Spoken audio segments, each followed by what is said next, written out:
We all know that Einstein was a genius, so much so that his brain would work more than 1,000 scientists.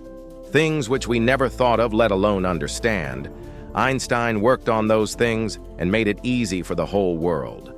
Albert Einstein was a physicist who published the theory of special relativity, ERMC2, and formulating the photoelectric laws, and left the world surprised, and therefore he was awarded the Nobel Prize.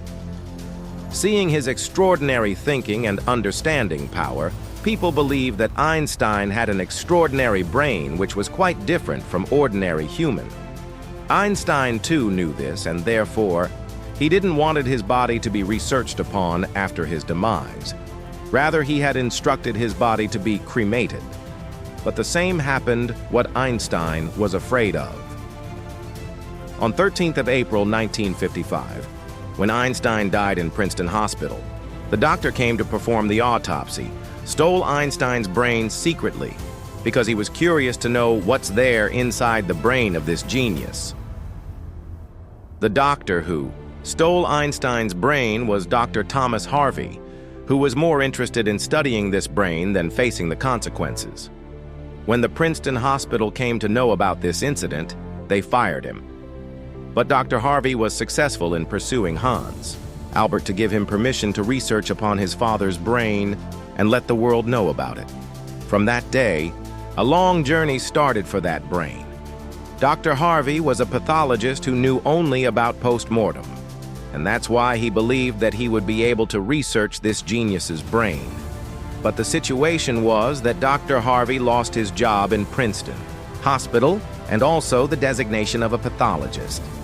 Dr. Harvey took Einstein's brain to Philadelphia, Pennsylvania, where he took a lot of photos of the brain and cut them into 240 small pieces. And preserving every piece in separate jars, he hid all of them in his basement. Because of this, he had arguments with his wife, as his wife used to threaten him that she will throw this brain outside. The arguments eventually lead to divorce, and Dr. Harvey went Wichita, Kansas with the brain, where he started working as a medical supervisor, and here in his free time he tried to study Einstein's brain. After that, he frequently switched jobs and moved to different cities with the brain. Even after many years, Dr. Harvey couldn't do any solid research on Einstein's brain. Instead, his medical license was canceled, and the situation was so bad for him that he had to start working in a plastics factory. At the time, he made a good decision to send different pieces of the brain to the best neurologist of the world for detailed research, and he did that. Years after the brain was stolen, first time in 1985, a study was published on Einstein's brain. For the next 28 years, many neurologists have published several studies on this genius's brain, in which it was found that Einstein's brain was quite different from the ordinary human brain. The biggest difference was found in the corpus callosum part. Now, it is important to know that human brain is divided into two parts. Whatever work a human does, it is processed in one part, and then brain sends signal to that part of the body. Left brain controls the right portion of the body, whereas right brain controls the left portion of the body. And for 90% humans, left brain is responsible for speech, understanding, mathematical calculations, and writing, whereas the right brain is responsible for creativity, understanding of shapes, art, and music. Now you must be thinking, then what is the work of corpus callosum? Imagine you are typing on the keyboard or mobile phone, and while doing this, both our hands are busy typing. Left hand is typing some alphabets, and the right hand is also doing the same. During typing, your left hand made a mistake, and you quickly used your right hand to erase that mistake.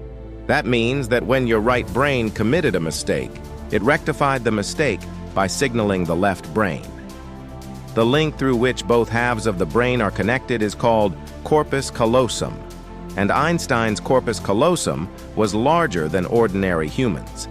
That means his left brain and the right brain had a strong connection, because of which Einstein could imagine complex problems and situations.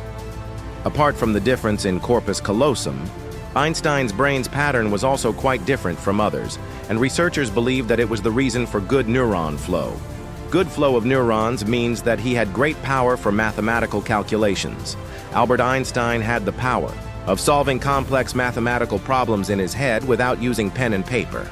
According to a research paper, another reason for having a high number of neurons was that when Einstein's brain was weighted, it was 1230 giloners, whereas it is 1400 giloners for normal human beings. Researchers believe that his brain's lining was quite thin, because of which it contains more neurons.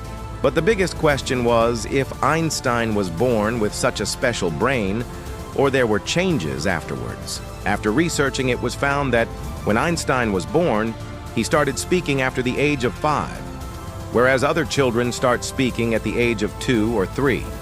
Even after he started speaking, he didn't like to speak much and remained lost in his own thoughts. He had less memorizing power, and not only that, he find it difficult. Thank you for watching. Your likes, comments, and support mean the world to us. Stay curious, and we'll see you in the next episode.